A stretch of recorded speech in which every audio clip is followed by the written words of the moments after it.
These comments are for O. I'm just using your first letter of your name for privacy purposes, and you completed my speaking final exam. It's also an independent speaking practice test I have in my online TOEFL course called the 7-Step System to Pass a TOEFL IBT. And you know who I am. I'm Michael. I'm the founder and the owner and the materials writer for this particular course. Now, what I want to do right now is give you some feedback on the practice test that you submitted.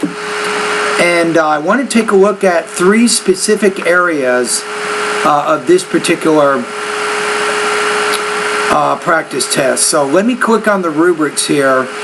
And you just got some feedback from me just a few minutes ago on your pronunciation, and unfortunately there is a really big connection, I think, between your pronunciation and your speaking in the intonation. You want to vary your intonation more. You need to have fewer pauses when you're speaking and fewer hesitations, and you want to try to speak more fluently, which is something that you're not doing right now. So you're a little bit limited right now, I think, in both grammar, vocabulary, pronunciation. You did a pretty good job, I think, when you're answering the topics. You did give details to help explain your ideas, but one thing that you can do to better organize your ideas is use transition words so that the listener can understand the connection of ideas in your your responses. So your score here, I'm going to put you in the 2 range. I'm going to put you at about 2.0 out of 4, about 15 points out of 30 on this particular practice test. So I think with pronunciation, follow the suggestions I gave you in the previous email and the previous video. You still need to work on your sentence rhythm, your intonation, and your thought groups and blending.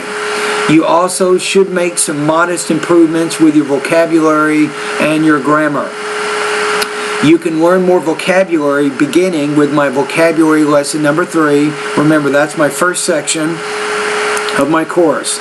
To help you organize better, review speaking lesson number 7, which will give you some good tips on how you can organize your ideas a little bit better.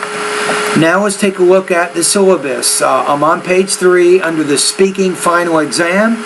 So you received a score of 2.0 out of 4, or 15 points out of 30. That's going to give you a score of 70% on this particular assignment.